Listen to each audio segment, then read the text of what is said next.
It's deck days at Lowe's, and the savings are stacked. Right now, pros get 15% off all in-stock composite decking from top brands like Trex, TimberTech, and Decorators. Plus, get a free DeWalt 20-volt max 5-amp-hour battery when you buy a select DeWalt tool.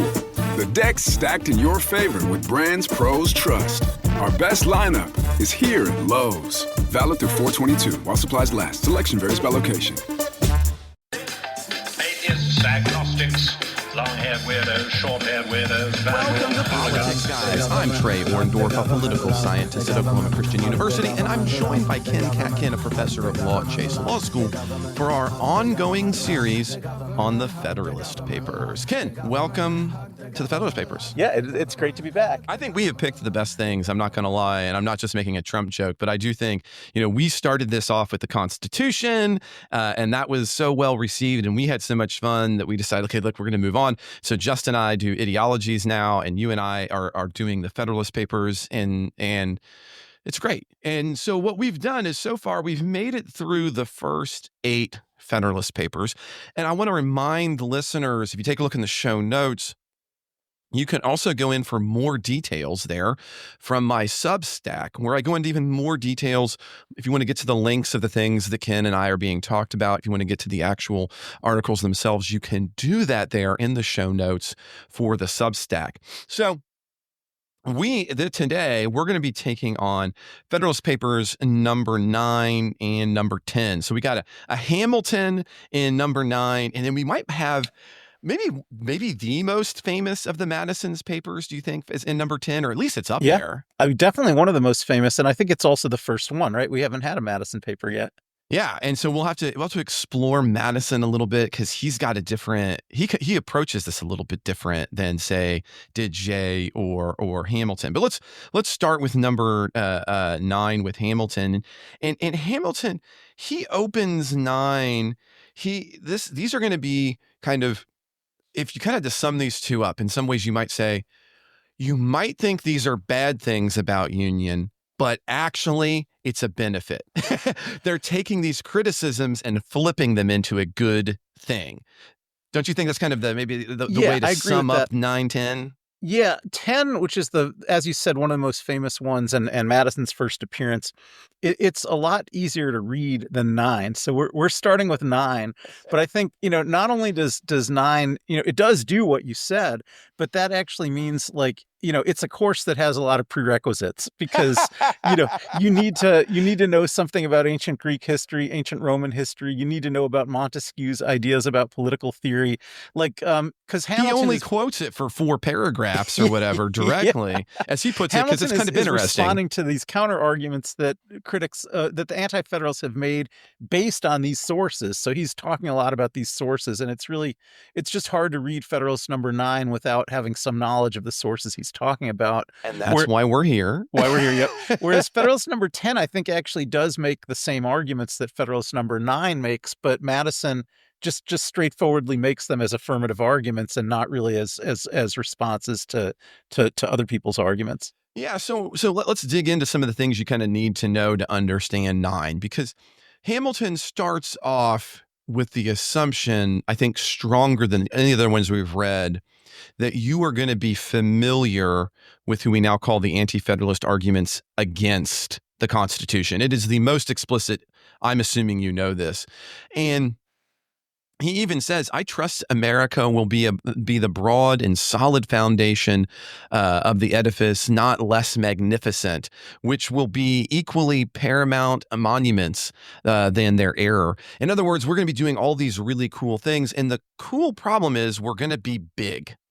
And so Montesquieu is this political philosopher who's going to be arguing that if things get too large, Republican or Democratic government breaks down. It's not going to work out. And this is one of the primary complaints that's going to be leveled against it from a number of anti-federalists. And I'm just going to point to a couple. I've looked at these two.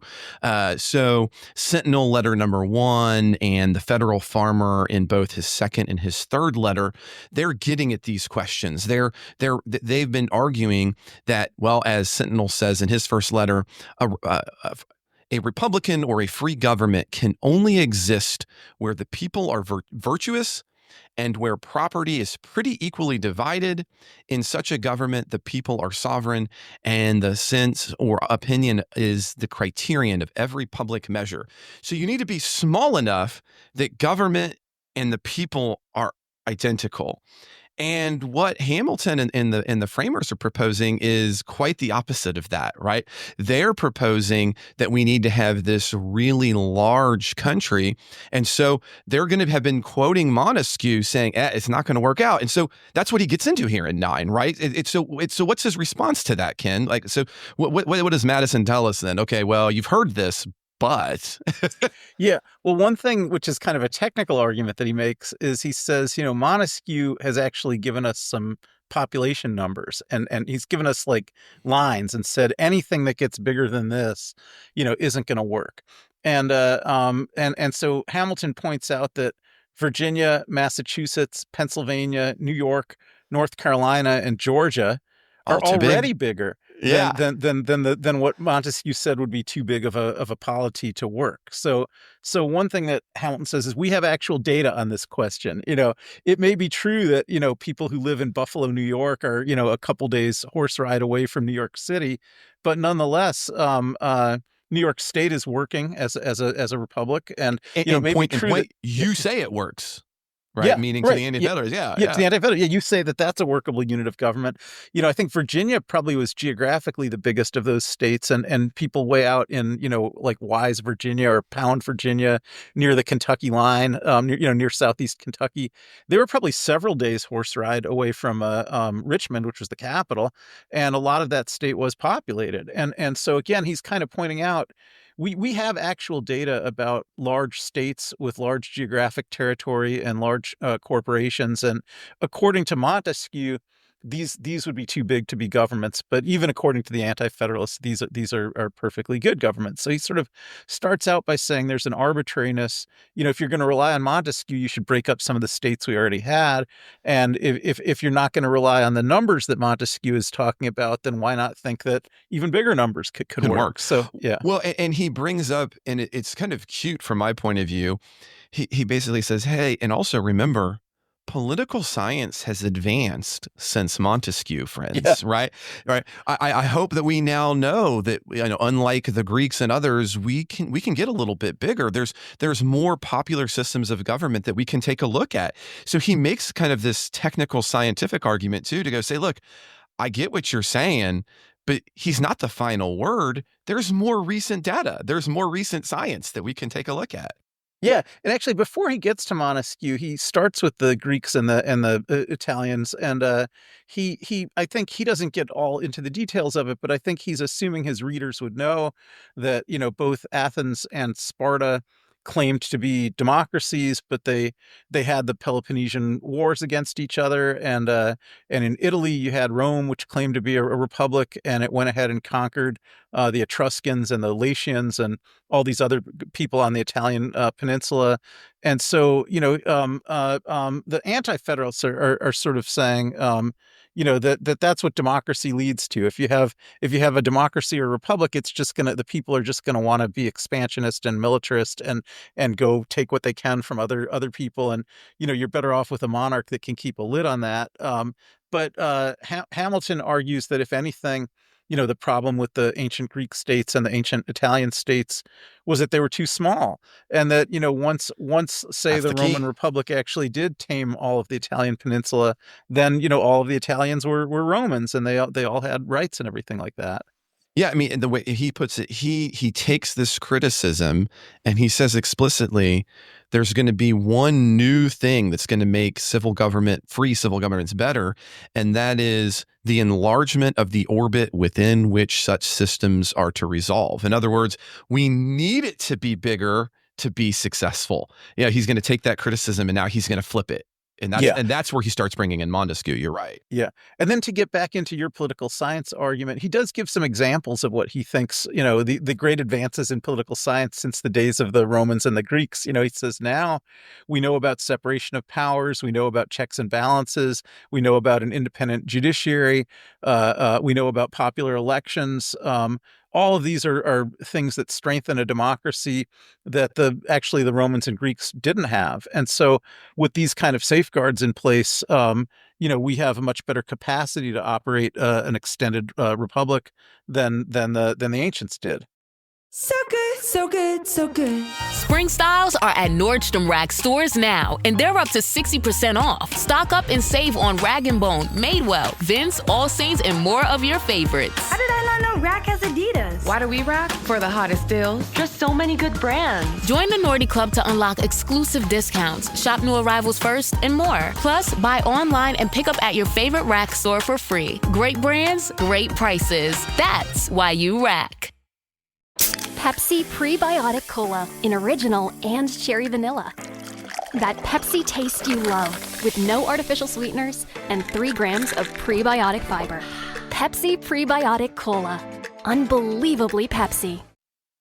Yeah, and that is precisely where, say, the federal farmer critiques. And I think one positive reading of this is to say he's responding to the federal farmer's use of ancient history there, who time and again says, look, if you're going to have the confidence of free government, you've got to make sure it's not so far. As you put it, those individuals in Virginia way out, they can't have confidence because they can't get close. That's Right. the federal farmer's argument right there. Yeah.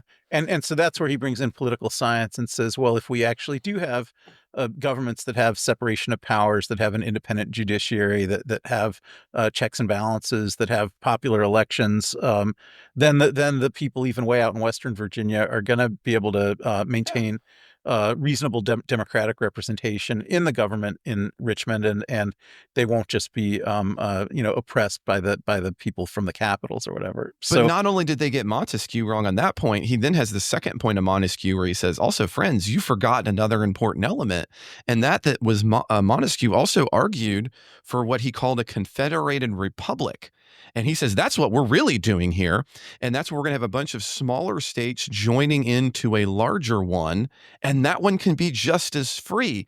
Isn't it unusual? You all forgot about that? Did you not read? Did you not do the reading? That's how I kind of interpret. I mean, I'm editorializing a little bit there, but Yeah, although to make that argument, Hamilton has to actually conflate the concept of a confederacy with the concept of a federal republic, because I think, he basically, he's clearly right when he describes Montesquieu's ideas about a confederacy, but Hamilton's arguing for something more than just a confederacy. He's arguing for a federal republic. And I don't know that Montesquieu's ideas really do go that far. So I think he slightly takes Montesquieu a little farther than Montesquieu does. But I think the distinction there is Montesquieu was arguing, that if you have a bunch of small states where government is close to the people, you can have a well-functioning democracy.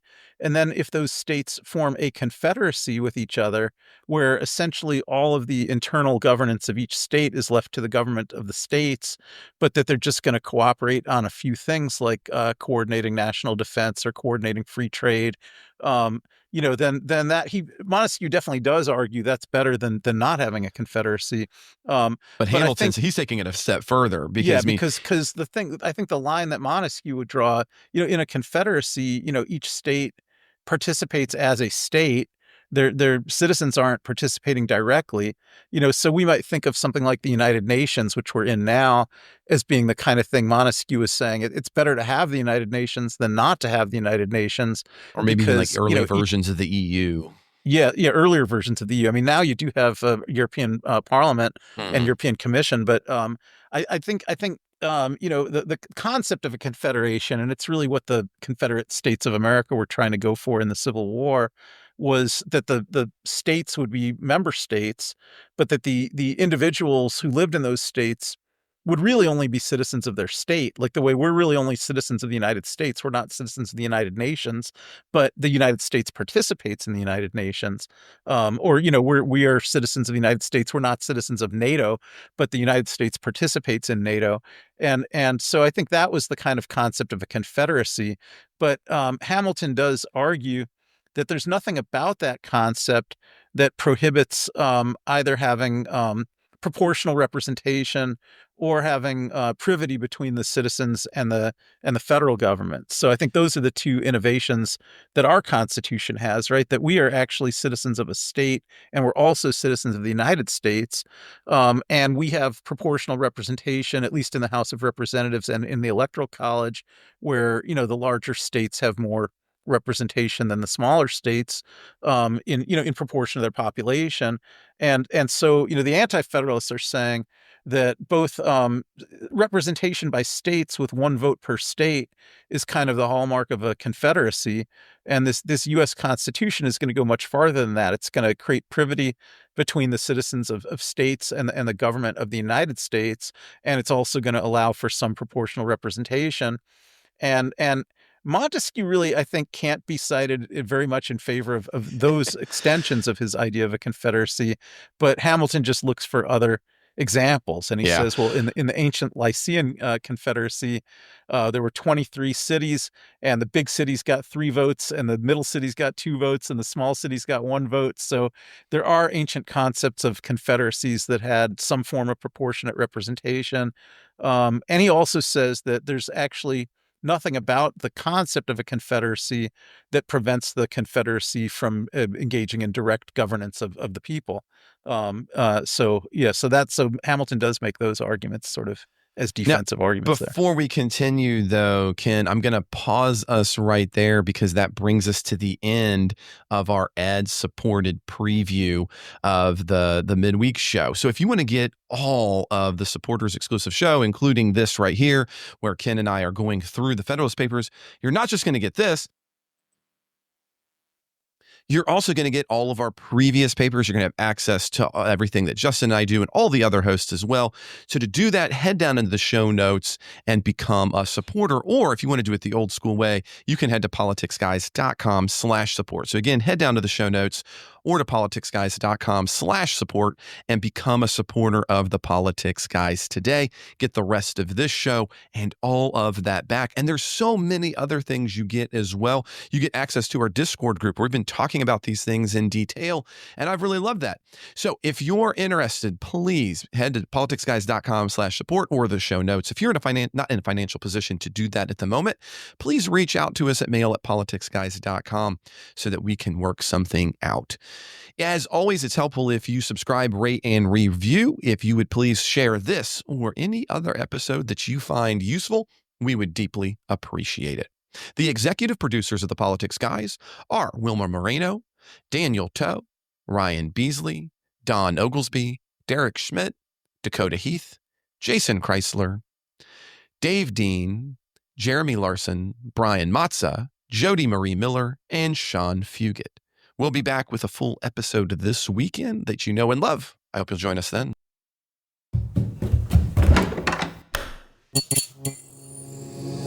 This podcast is part of the Democracy Group,